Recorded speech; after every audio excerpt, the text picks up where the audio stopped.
Hey there, spikesmth. It's my first time ever seeing you on YouTube or having come across you at all. And I happened to stumble on one of your videos titled Arron K 1994 Atheist slash Christian Showdown, and I'd like to take up a few points on what you said on this video.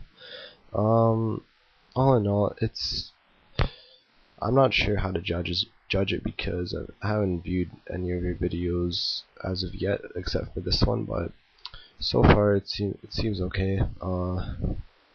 Just gonna make a few points on your video here.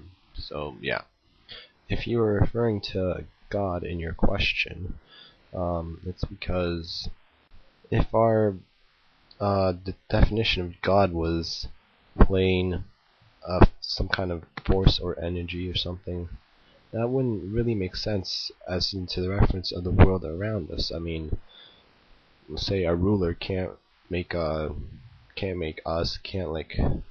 supernaturally do certain things because we ourselves are above that. I mean, above that in the sense of everything that has to do in the existence of the universe, such as consciousness for once, like you mentioned, and everything in between, basically. So yeah, I'll basically do the honors of answering your question for Arron 1994 because I doubt he even viewed this video as much as paid any attention to it. So here you go. Religion will tell you that who and what are two of the same things when you're referring to God, because it doesn't matter what species he is, what gender, what object, what force it is.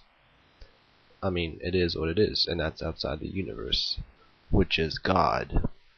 Now, the fact that he got scared by watching hell movies isn't really the religion isn't really to blame for this. It's his fault for watching it in the first place. It's the producer's fault for producing it in the second place.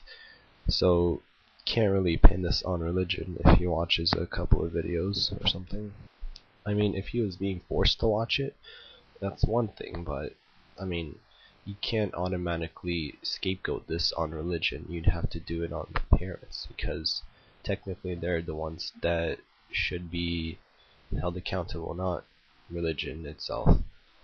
And it wouldn't be technically scaring him, it would only be to knock some sense into him as to how and what the Bible teaches. But it really depends on which movie you're watching and who produced this movie, because again, hypocritical lies can be spread about this topic, and it's not really the faith to blame.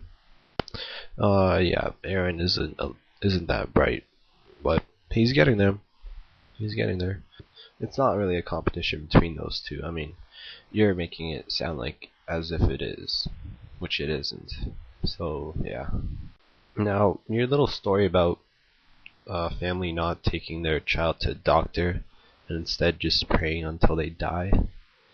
I gotta say that doesn't sound like a genuine story to be saying in the first place.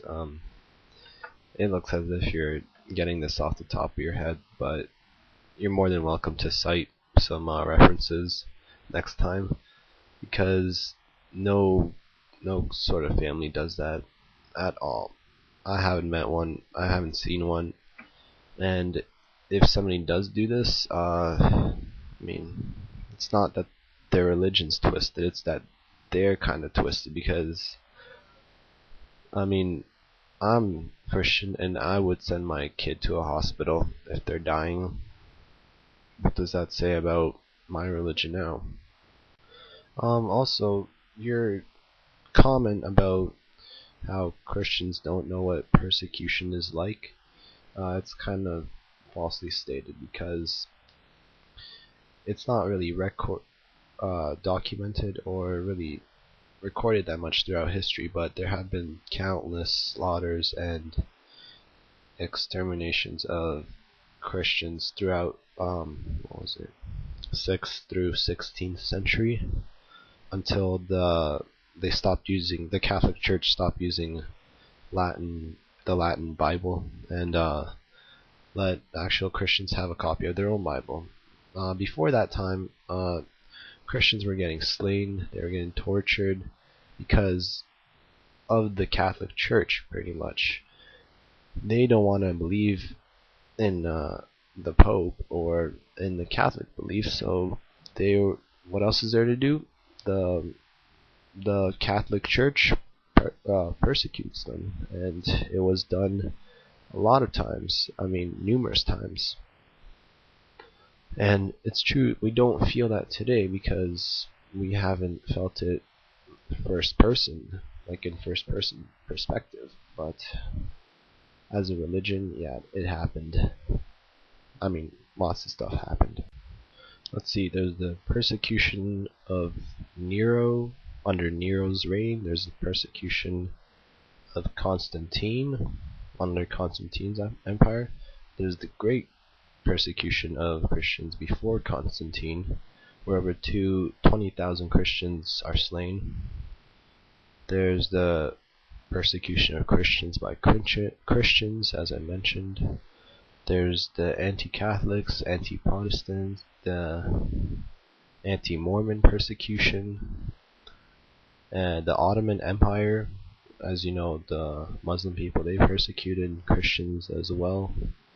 It is believed over 7 million Christian Orthodox died, and the list goes on, man. You cannot just say that without any research whatsoever. I mean, I'm even reading this off Wikipedia. You can do it yourself too. I'll even link you to the site. Now, I won't deny that Christians did use the Bible to justify their beliefs and slavery and whatnot, but that's not what the Bible teaches. If you are really into it, it doesn't teach that. It doesn't teach oppressive opinions or commands at all. Now, and when we're talking about Gaza and Israel and whatnot, that's a whole different spectrum of discussion. I mean, that's political science. It has to do with religion, but in the same sense, it doesn't. So, Spikesmith, I basically gave you my points of view on this topic that you were discussing, and I hope I get a response out of you, because I'd really like to know what you think on it. Best of luck, best of respect for you, my friend, and I hope to get a response out of you soon. Alright, take care.